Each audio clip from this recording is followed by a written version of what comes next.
Kita sudah menjalani tahun ini selama 365 hari. Dan hari ini adalah hari terakhir, tinggal beberapa jam saja. Setiap perjalanan yang panjang selalu meninggalkan bekas.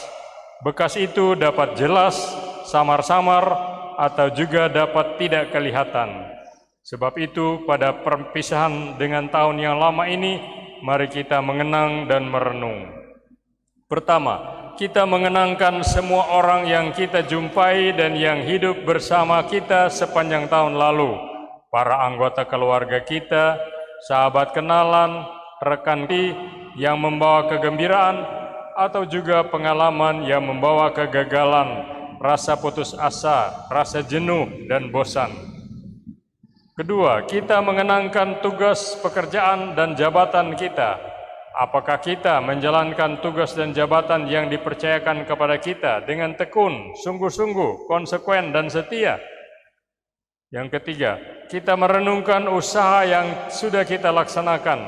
Berapa banyak usaha yang sudah dilaksanakan? Apakah usaha itu membawa untung dan berkat, baik bagi kepentingan banyak orang maupun bagi diri sendiri? Seberapa jauh usaha kita memperbesar kebahagiaan sesama kita?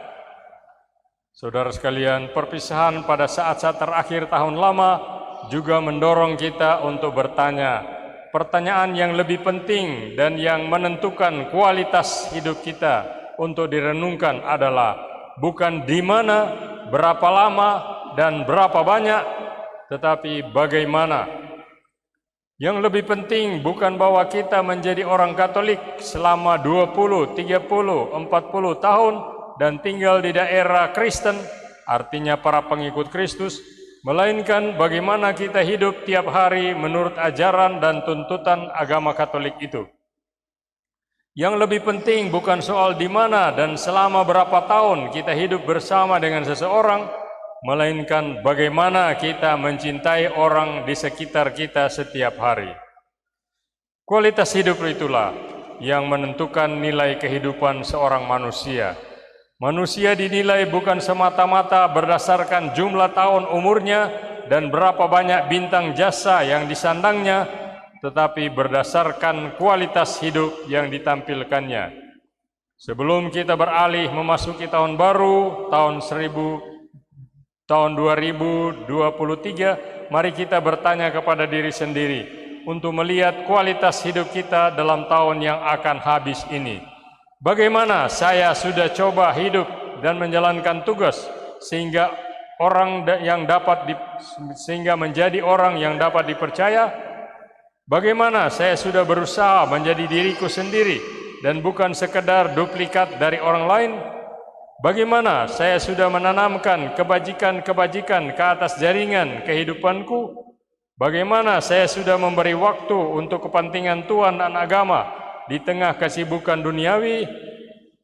Saudara sekalian, apapun kualitas hidup kita yang kita tampilkan dalam tahun yang akan berlalu, kita harus bersyukur kepada Tuhan, karena bagaimanapun juga Dia tetap menganugerahi kita hidup hingga saat ini.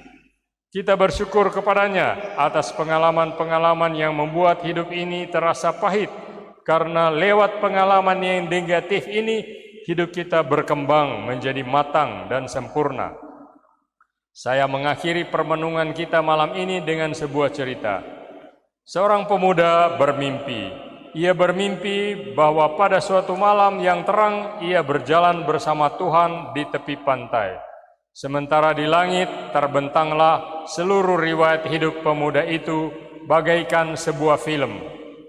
Di atas, di warna biru, ada jejak-jejak kaki. Di setiap lembaran hidupnya kelihatan jejak-jejak dua orang di atas pasir. Tapi kadang-kadang ia melihat bahwa jejak-jejak itu hanya satu dari satu orang saja, bukan dari dua orang. Dan dia terkenang bahwa justru pada saat itu dia mengalami hidup yang paling getir dan tertekan. Ia lalu bertanya kepada Tuhan, "Tuhan, saya lihat bahwa justru dalam masa-masa yang paling sulit dalam hidup saya hanya ada satu jejak dari satu orang. Padahal Tuhan sudah berjanji untuk selalu menyertai saya dalam setiap langkah hidup." Mengapa justru dalam kesulitan hidup, ketika saya sangat membutuhkan Tuhan, Tuhan membiarkan saya sendiri? Saya tidak mengerti. Tuhan menjawab, "Anakku, aku mencintai engkau dan tidak pernah meninggalkan engkau sendirian. Pada waktu kesulitan itu, di mana engkau sangat membutuhkan aku, justru waktu itu aku memikul engkau di atas pundakku. Karena itu, maka hanya ada jejak dari satu orang, dan itulah jejakku." Saudara-saudari, Tuhan tidak pernah akan meninggalkan kita. Justru di tengah kesulitan hidup, Dia semakin dekat dengan kita. Meski kualitas hidup kita menurun dan suram, Tuhan tidak pernah akan meninggalkan kita. Sebab, seperti dikatakan dalam kitab suci, Dia tidak datang mencari orang yang sehat, melainkan orang yang sakit. Oleh karena itu, marilah kita mengucap syukur kepadanya. Amin.